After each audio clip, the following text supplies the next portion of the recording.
চিনল না সে আলো, দুষ্ট ছেলেদের পিছু দিল লেলিয়ে। পাথরের আঘাতে কত বিকট হয়ে সারা শরীর থেকে রক্ত ঝরে। হে রাসূল, তোমাকে ভুলি আমি কেমন করে। হে রাসূল, তোমাকে ভুলি আমি কেমন করে। তায়েফ যখন রাসূলুল্লাহ সাল্লাল্লাহু আলাইহি ওয়াসাল্লাম ইসলামের দাওয়াত দিতে গেলেন, তায়েফের অধিবাসীরা রাসূলুল্লাহ সাল্লাল্লাহু আলাইহি ওয়াসাল্লামকে সম্মান করবে তো দূরের কথা, আরো নির্যাতন নিষ্পেষণ চালিয়েছিল। ছোট্ট ছোট্ট বালকদের দিয়ে পাথর মেরেছিল, লেলিয়ে দিয়েছিল। পাথরের আঘাতে রাসূলুল্লাহ সাল্লাল্লাহু আলাইহি ওয়াসাল্লামের গায়ে সারা শরীর থেকে রক্ত মুবারক ঝরে পড়ে পায়ের মধ্যে, জুতার মধ্যে জমাট বেঁধেছিল। শুধু তাই নাই, পাথর মারতে মারতে রাসূলুল্লাহ সাল্লাল্লাহু আলাইহি ওয়াসাল্লাম জমিনে পড়ে যেত। আবার ওই তায়েফের অধিবাসীরা ধরে রাসূলুল্লাহ সাল্লাল্লাহু আলাইহি ওয়াসাল্লামকে দাঁড়িয়ে দিতেন হাঁটার জন্য। রাসূলুল্লাহ সাল্লাল্লাহু আলাইহি ওয়াসাল্লামের সাথে ছিলেন যায়েদ ইবনে হারেস। ওই যায়েদ কেউ অনেক নির্যাতন করত, নির্যাতন করেছিল। সেই তায়েফ থেকে আসার সময় আল্লাহ সুবহানাহু ওয়া তাআলা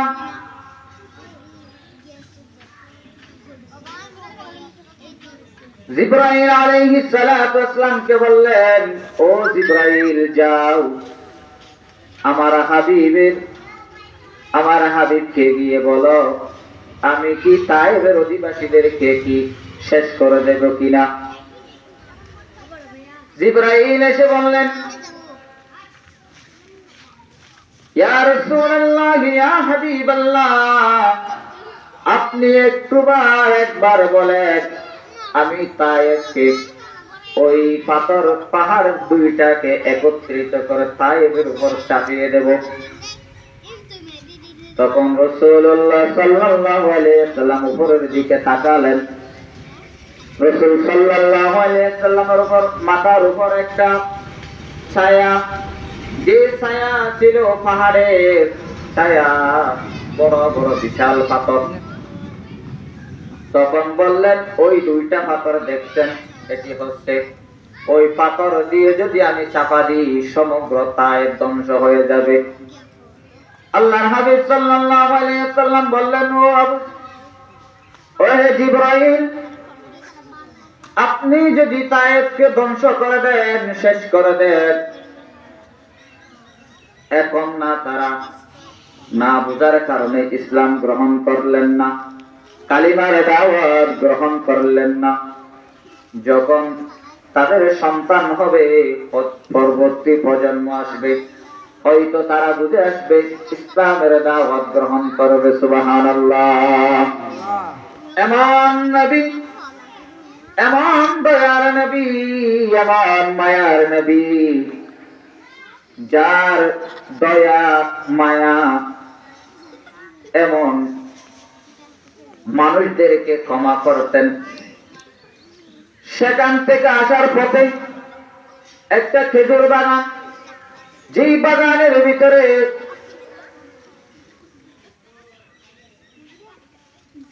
একজন লোক চাকরি করত, বাগান দেখাশোনা করত। তখন ওই লোকটি রাসূলুল্লাহ সাল্লাল্লাহু আলাইহি ওয়াসাল্লামের কত বিখ্যাত হওয়ার দেখে তাকে আশ্রয় দেওয়ার জন্য ডাকলেন। ডাকার পরে তিনি রাসূলুল্লাহ সাল্লাল্লাহু আলাইহি সাল্লাম বললেন, এই দেশে তো আমি মনে করলাম কোন দয়াবান মানুষ নাই, আমি তো এখন দেখতেছি এই দেশে আল্লাহর বান্দা রয়েছে। সুবহানাল্লাহ। তখন ওই বাগানের মালিক দয়া করে রাসূলুল্লাহ সাল্লাল্লাহু আলাইহি সাল্লামকে কিছু খেজুর খাওয়ার জন্য দিলেন। রাসূল সাল্লাল্লাহু আলাইহি সাল্লাম বিসমিল্লাহ বলে খেজুর খাওয়ার জন্য যখন মুখে দিলেন, ওই খাদেম বলল, ওই বাগান দেখাশোনা করে ওই লোকটি বলল, এই দেশে তো বিসমিল্লাহ এমন শব্দ কেউ জীবনে বলেনি, আমি শুনি নাই, আপনি কেন বিসমিল্লাহ বললেন? এটি তো কোন সাধারণ মানুষের বিসমিল্লাহ না, কেউ বলে না। রাসূলুল্লাহ সাল্লাল্লাহু আলাইহি সাল্লাম বললেন, তুমি শোনো নাই? তাহলে তুমি কি মুসলমানদের নেতা বিশ্ব নবী সাল্লাল্লাহু আলাইহি সাল্লামের কথা শুনেছ? এটা সাধারণ মানুষের কথা না, এই বিসমিল্লাহ বলাটা এই জামানার জন্য শ্রেষ্ঠ মানুষের কথা। সুবহানাল্লাহ। এই কথা বলে ওই খাদেম ওই বাগান দেখাশোনা করবে এরকম মানুষ লোকটা কালিমা পড়ে মুসলমান হয়ে গেলেন। সুবহানাল্লাহ। আল্লাহর হাবিব সাল্লাল্লাহু আলাইহি সাল্লাম যখন মক্কা থেকে ওই তায়েফ থেকে আসার পথে মক্কায় চলে আসবে, সেই পথে একদল জিন প্রতিমধ্যে যাচ্ছিলেন। তারা রাসূলুল্লাহ সাল্লাল্লাহু আলাইহি সাল্লাম রাসূল সাল্লাল্লাহু আলাইহি সাল্লামকে দেখে কোরআন তেলাওয়াত শুনছিলেন। রাসূল সাল্লাল্লাহু আলাইহি সাল্লামের কোরআন তেলাওয়াত, তারা কোরআন তেলাওয়াত শুনে বিগলিত হয়ে গেলেন। তখন তারা রাসূল সাল্লাল্লাহু আলাইহি সাল্লামের কোরআন তেলাওয়াত শুনে তারা ইসলামের ছায়াতলে আশ্রয় গ্রহণ করলেন। সুবহানাল্লাহ। রাসূল সাল্লাল্লাহু আলাইহি সাল্লামকে জানিয়ে দিলেন, ইয়া রাসূলুল্লাহ, আপনি যেটা নিয়ে টেনশনে ছিলেন, যে দাওয়াতি কাজ করার জন্য আপনি চিন্তায় ছিলেন, আপনি ওই দাওয়াতি কাজ নিয়ে চিন্তা করিয়েন না। আপনি ইনসানকে দাওয়াত দিতে না পারলেও আপনি জিন্নাতকে দাওয়াত দিতে পারলেন। সুবহানাল্লাহ। আল্লাহ রাব্বুল আলামিন কুরআনুল কারীমে জানিয়ে দিলেন, وَإِذْ صَرَفْنَا إِلَيْكَ نَفَرًا مِنَ الْجِنِّ يَسْتَمِعُونَ الْقُرْآنَ فَلَمَّا حَضَرُوهُ قَالُوا أَنصِتُوا فَلَمَّا قُضِيَ وَلَّوْا إِلَى قَوْمِهِم مُنذِرِينَ। আল্লাহর হাবিব সাল্লাল্লাহু আলাইহি সাল্লামকে আল্লাহ জানিয়ে দিলেন, স্মরণ করো, আমি তোমার প্রতি আকৃষ্ট করেছিলাম একদল জিনকে। ইয়া রাসূলুল্লাহ, আমি আপনাকে একদল জিন আপনার প্রতি আকৃষ্ট করে দিয়েছিলাম, আপনার কি স্মরণে নাই? আপনি এগুলা নিয়ে টেনশন করিয়েন না।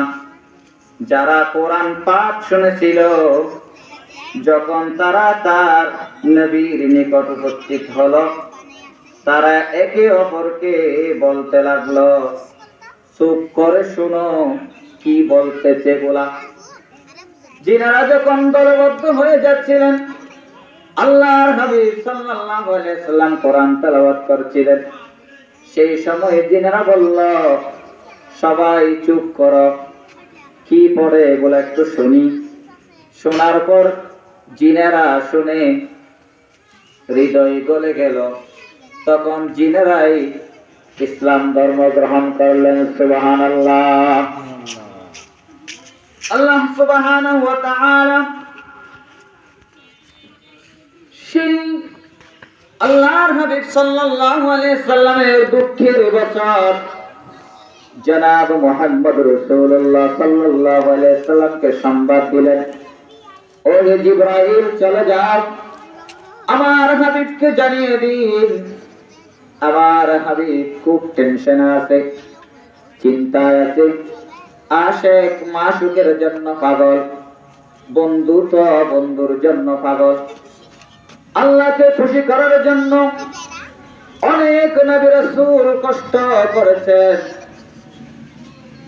ইব্রাহিম আলাইহিস সালাতু ওয়াস সালামকে অগ্নির কুণ্ডে জ্বালানো হয়েছিল, ইউসুফ আলাইহিস সালাতু ওয়াস সালামকে কুহের ভিতর ডুবিয়েছিলেন, ইসমাঈল আলাইহিস সালাতু ওয়াস সালামকে কুরবানি করতে হয়েছিল। আল্লাহ বললেন, ও আমার হাবিব, ওয়া রাফা'না লাকা যিকরাক, আমি আপনার জন্য সমগ্র কুল কায়নাতকে খুশি করে দিলেন। সুবহানাল্লাহ।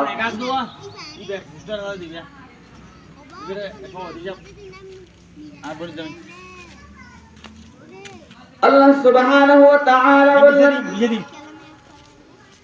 আমার হাবিবকে জানিয়ে দিন, আমার রাসূলকে খুশি করার জন্য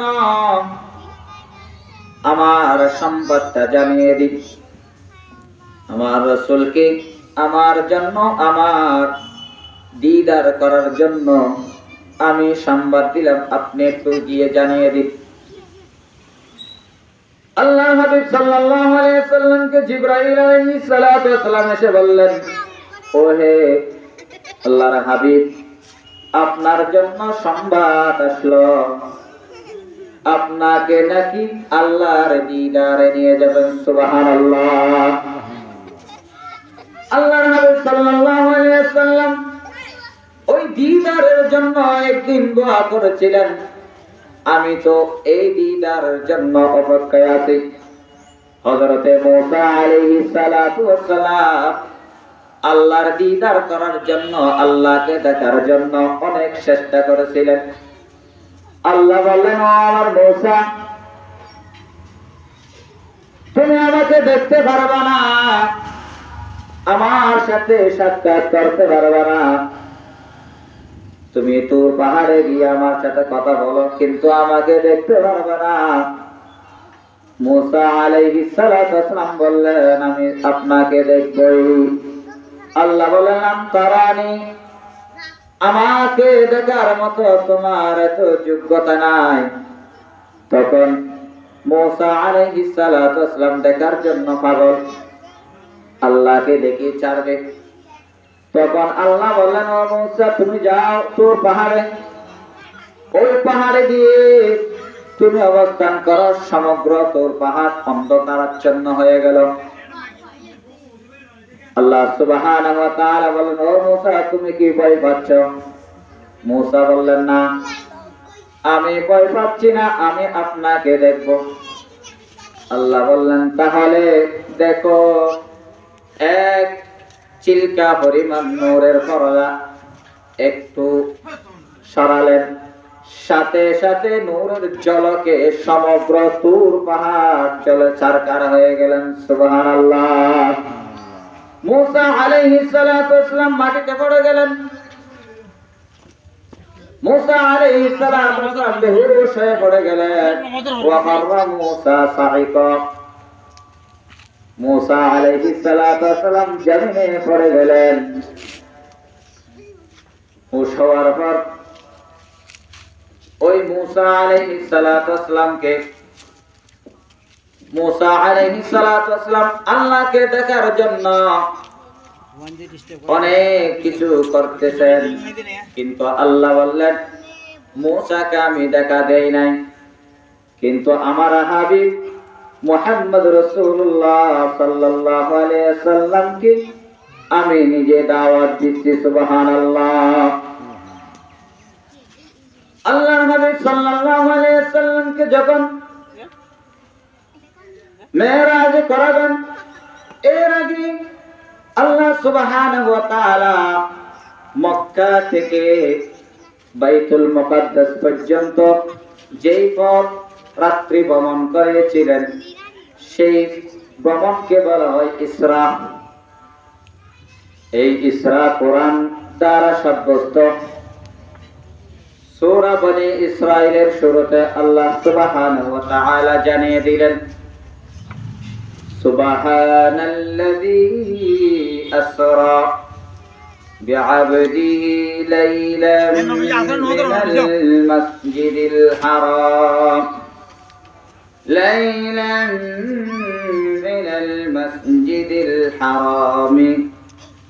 ইলাল মাসজিদিল আকসা باركنا حوله لنريه من آياتنا إنه هو السميع البصير। الله سبحانه وتعالى قرآن الكريم জানিয়ে দিলেন সুবহানাল্লাযী, পবিত্র ও মহিমান্বিত তিনি,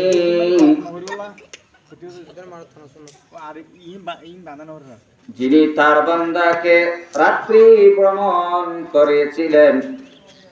আসরা বিআবদিহি লাইলান মিনাল মাসজিদিল হারাম, রাতে আল্লাহর হাবিব সাল্লাল্লাহু আলাইহি ওয়াসাল্লামকে রাত্রে ভ্রমণ করার জন্য মসজিদুল হারাম থেকে মসজিদুল আকসা পর্যন্ত ভ্রমণ করলেন।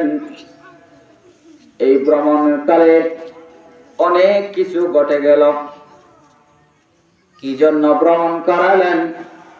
আল্লাযী বারাকনা হাওলা, ওই মসজিদুল আকসার চতুর্পাশে বরকতপূর্ণ জায়গা, আল্লাহর নিদর্শন রয়েছে। লিনুরিয়াহু মিন আয়াতিনা, আল্লাহর নিদর্শনগুলো দেখার জন্য। এগুলো দেখি সমগ্র অনেক নবী রাসূলের কবর রয়েছে সেখানে। আল্লাহর অসংখ্য বরকতপূর্ণ ওই নিদর্শন রয়েছে।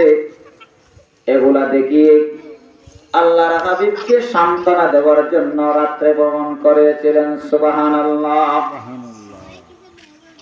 ইন্নাহু হুয়াস সামিউল বাসীর, তিনি সবকিছু সামি, তিনি সবকিছু দেখেন এবং শুনেন। যা কিছু হয় এই পৃথিবীতে, যা কিছু সংগঠিত হয় সবকিছু আল্লাহ সুবহানাহু ওয়া তাআলা দেখেন এবং শুনেন। সুবহানাল্লাহ। এই ইসরা হলো রাতের ভ্রমণ, রাতের নিশীথে কিছু সময়ের ভিতরে রাতের আল্লাহ সুবহানাহু ওয়া তাআলা তার হাবিবকে ভ্রমণ করিয়েছিলেন। মেরাজ হলো উর্দু আকাশে যাওয়া। আল্লাহর হাবিব সাল্লাল্লাহু আলাইহি ওয়াসাল্লামকে কোথায় থেকে নিয়ে গেলেন? এই ঘটনা একটু আমাদের জানা দরকার আছে কি নাই? অবশ্যই আছে। আল্লাহর হাবিব সাল্লাল্লাহু আলাইহি ওয়াসাল্লাম এশার পরে সাহাবীদেরকে নিয়ে নামাজ আদায় করলেন। তিনি উম্মাহানির ঘরে শয়নরত অবস্থায় ছিলেন। তিনি হলেন আল্লাহর হাবিব সাল্লাল্লাহু আলাইহি ওয়াসাল্লামের চাচাতো বোন। তার ঘরে যখন ঘুমের জন্য তিনি নিদ্রারত অবস্থায় ছিলেন, ওই সময় রাসূলুল্লাহ সাল্লাল্লাহু আলাইহি ওয়াসাল্লামকে আল্লাহর হাবিব সাল্লাল্লাহু আলাইহি ওয়াসাল্লামকে জিবরাইল আলাইহিস সালাতু ওয়াস সালাম তার কাছে আসলেন, তাকে জাগ্রত করলেন। বললেন চলুন। জিবরাইল আলাইহিস সালাতু ওয়াসসালাম সাথে নিয়ে আসলেন বুরাক। তার সাথে দুইজন ফেরেশতা আসলো। একজন হলো মিকাইল আলাইহিস সালাতু ওয়াসসালাম, আরেকজন হলো ইসরাফিল আলাইহিস সালাতু ওয়াসসালাম। তারা রাসূলুল্লাহ সাল্লাল্লাহু আলাইহি ওয়াসাল্লামকে সাথে নিয়ে আবে জমজমের কূপের সামনে নিয়ে গেলেন। সেখানে গিয়ে রাসূলুল্লাহ সাল্লাল্লাহু আলাইহি ওয়াসাল্লামের সিনা থেকে এই কলব আছে, কলবের থেকে নাভি পর্যন্ত সক্ষ সদর করলেন। আমাদের বিজ্ঞানের ভাষায় ওপেন হার্ট সার্জারি। রাসূল সাল্লাল্লাহু আলাইহি সাল্লামকে রাসূল সাল্লাল্লাহু আলাইহি সাল্লামের সিনা মুবারক ছিঁড়ে ফেললেন। ছিঁড়ার পরে ওই রাসূল সাল্লাল্লাহু আলাইহি সাল্লামের ওই রূহ ভিতর থেকে সব কিছু বের করলেন। বের করার পর এগুলাকে জমজমের পানি দিয়ে ধৌত করলেন। ফেরেশতারা একটা স্বর্ণের পাত্র নিয়ে আসলেন জান্নাত থেকে। ওই জান্নাত থেকে পাত্র, স্বর্ণের পাত্রের ভিতরে ঈমানকে আরো মজবুত করার জন্য ওই পাত্র ভর্তি জিনিসগুলো রাসূল সাল্লাল্লাহু আলাইহি সাল্লামের কলবের ভিতরে ঢুকিয়ে দিলেন।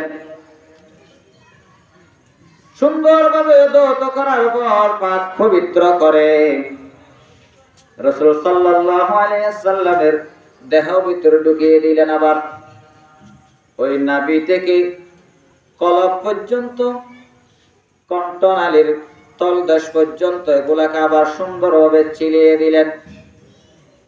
যে আমার দেশে অপারেশন হয়, হাড় অপারেশন, সেখান থেকে ডাক্তাররা, বিজ্ঞানীরা আমার নবীর মেরাজের ঘটনা থেকে আমার রাসূলকে যে সক্ষ চাদর করেছিলেন, ওপেন হার্ট সার্জারি, এগুলা সত্য প্রমাণিত করলেন।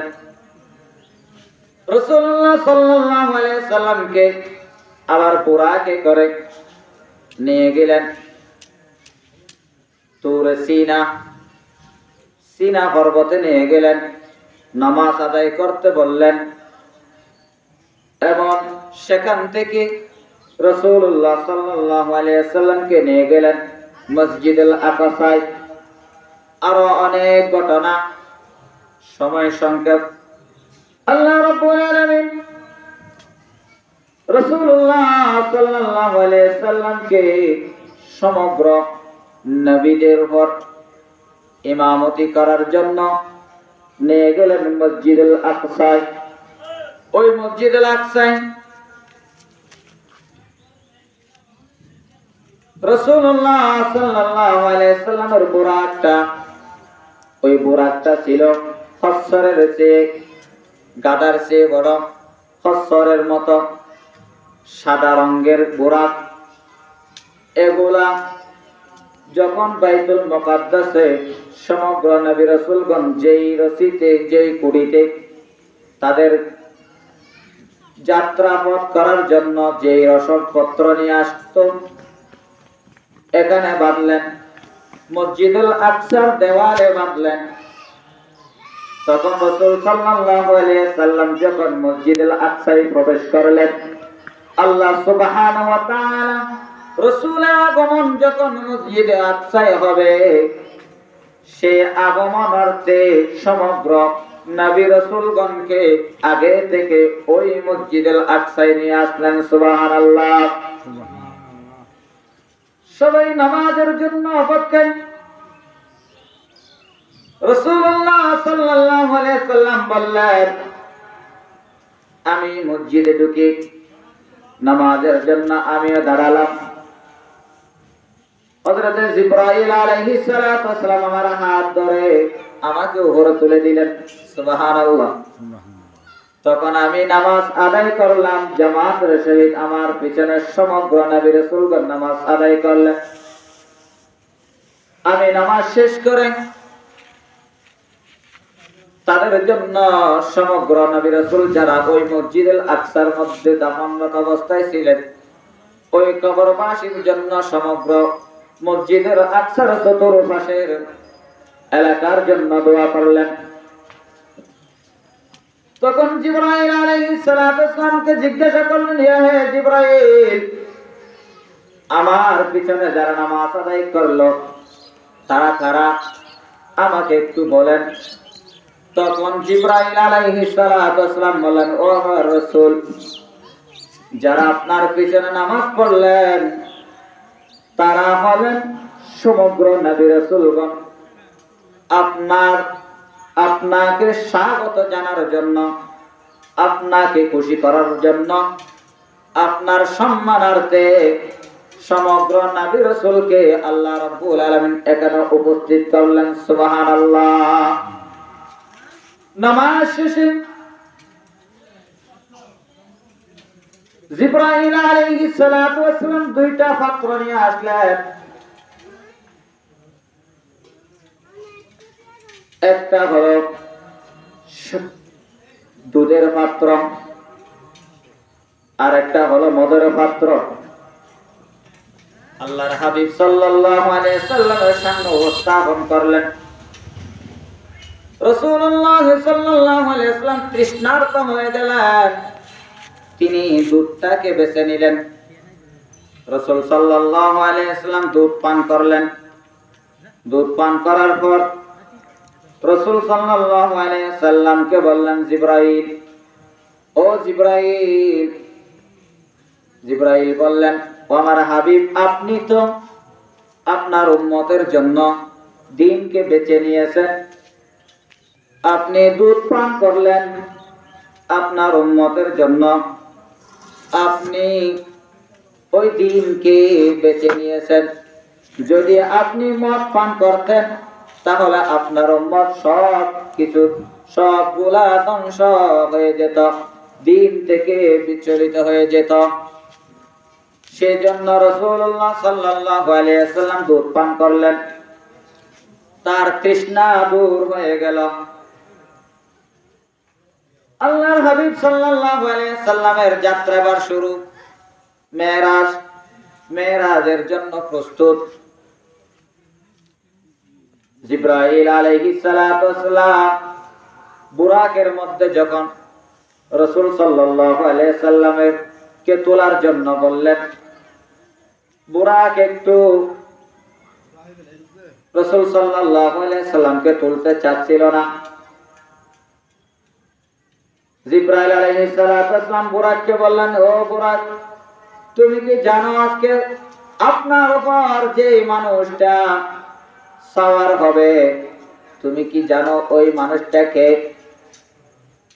যাকে খুশি করার জন্য আল্লাহ রাব্বুল আলামিন দাওয়াত দিয়ে কান থেকে নিয়ে যাচ্ছেন, আপনাকে এই বুরাকের সওয়ার হওয়ার জন্য আপনাকে পাঠিয়েছেন। ও বুরাক, তোমার জীবনে এই রকম দামি মানুষ আর কেউ তোমার পিঠের উপর সওয়ার হয় নাই। সুবহানাল্লাহ। সাথে সাথে বুরাক শর্মিন্দা হয়ে গেলেন, গর্বাক্ত হয়ে গেলেন।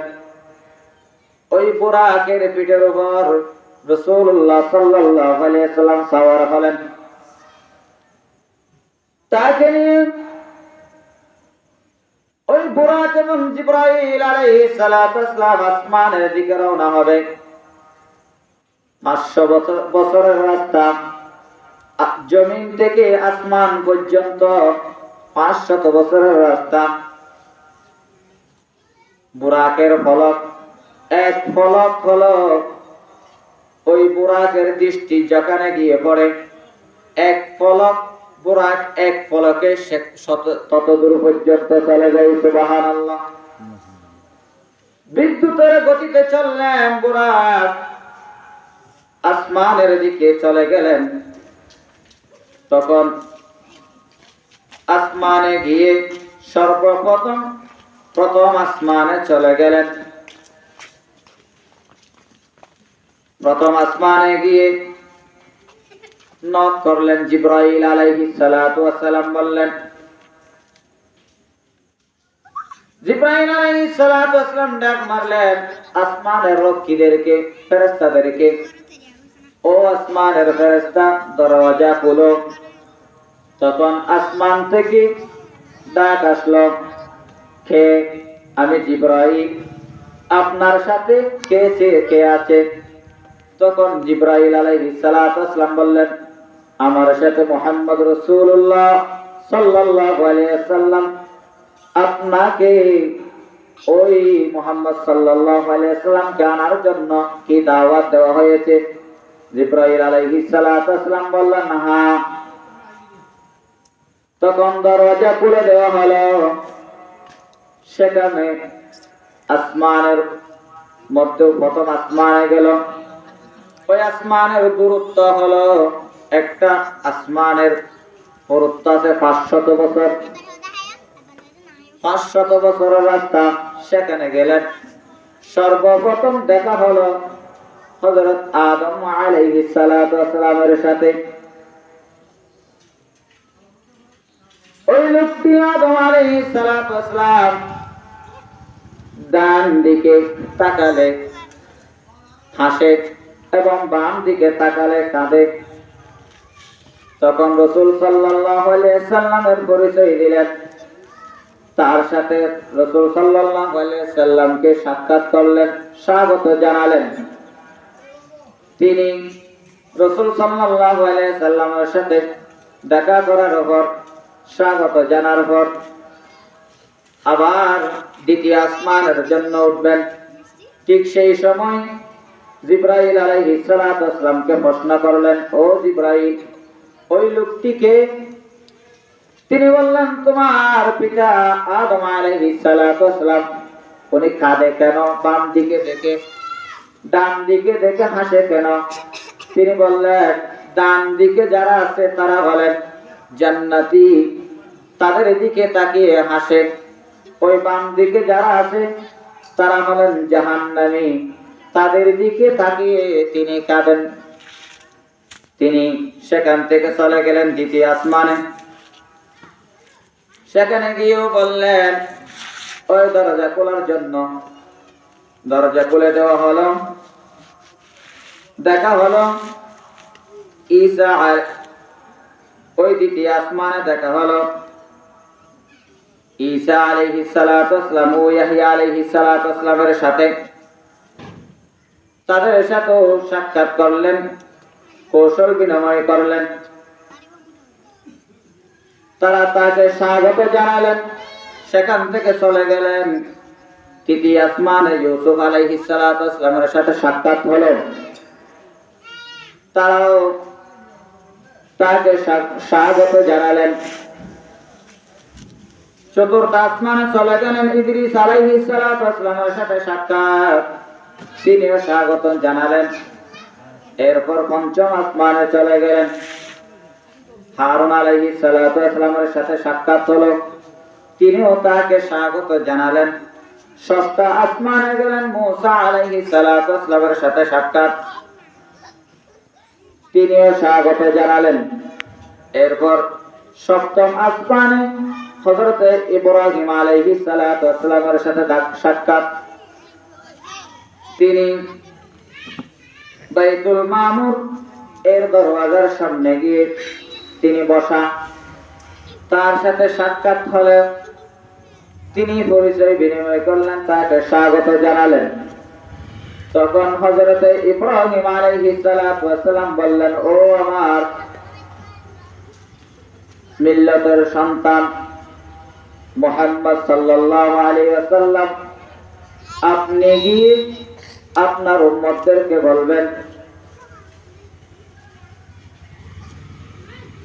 উম্মতকে তোমার উম্মতকে বলবেন আমার সালাম।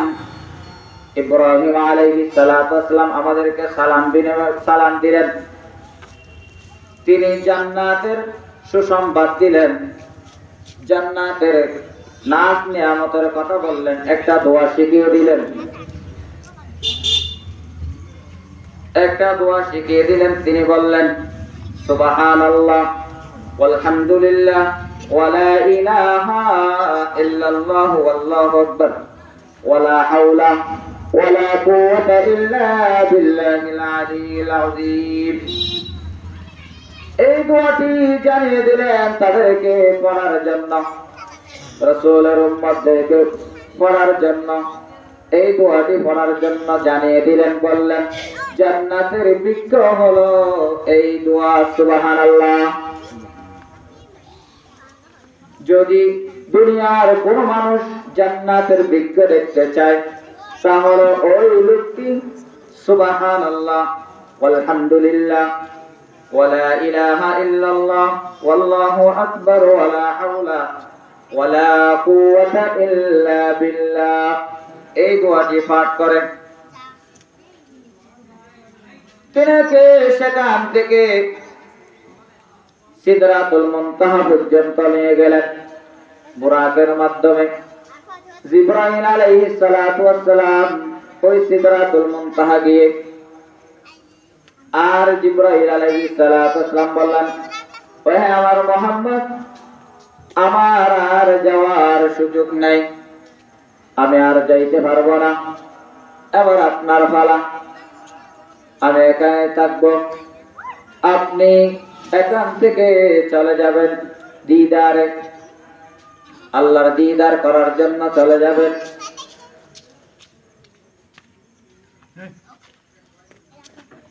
সিদরাতুল মুনতাহা হলো একটা গাছের নাম, যে গাছের পাতা হলো ওই হাতির কানের মতো বিশাল পাতা। ওই গাছের ফল হলো বড় বড় মটকা আছে, মটকার মতো ফল। সেখান থেকে চলে গেলেন আল্লাহর দিদারে। ওই দিদার, আল্লাহর দিদার সাক্ষাৎ হয়ে আল্লাহর কাছাকাছি গেলেন। আল্লাহ রাব্বুল আলামিন আমাদের জন্য 5 ওয়াক্ত নামাজ হাদিয়া স্বরূপ দিলেন। সুবহানাল্লাহ।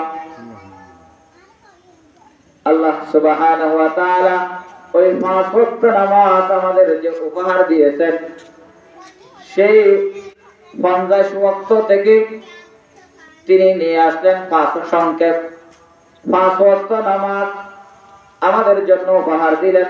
যে ব্যক্তি 5 ওয়াক্ত নামাজ আদায় করবে তার আমলনামায় আল্লাহ রাব্বুল আলামিন 50 ওয়াক্ত নামাজের সওয়াব লিপিবদ্ধ করবেন। সুবহানাল্লাহ। সময় খুব সংক্ষেপ, এখন আসর আযান হবে। যতটুকু বললাম আল্লাহ সুবহানাহু ওয়া তাআলা বোঝার তৌফিক দান করুন। অন্য সময় যদি হুজুরদের আরো পরবর্তী হুজুর আছেন ওরাই বলবে ইনশাআল্লাহ, অনেক আলোচনা হবে। আজকের এই বার্ষিক সভার জন্য কামিয়াব কামনা করি। এলাকার প্রতিবেশী যারা সমাজের মানুষ আছেন সবাই এই ফুরকানিয়া মসজিদ, এটি ইসলামের প্রথম এই মসজিদ হচ্ছে আল্লাহর ঘর, ফুরকানিয়া হচ্ছে দ্বীনের বাগান, রাসূলের ঘর। এই নামাজ শুদ্ধ হওয়ার জন্য ফুরকানিয়া মাদ্রাসা অত্যন্ত জরুরি। সবাই খেয়াল রাখবেন, দান সদকা করবেন। এই তৌফিক কামনা করে আমার আলোচনা শেষ করছি। ওয়া মা তৌফিক ইল্লা বিল্লাহ। আসসালামু আলাইকুম ওয়া রাহমাতুল্লাহি ওয়া বারাকাতুহু।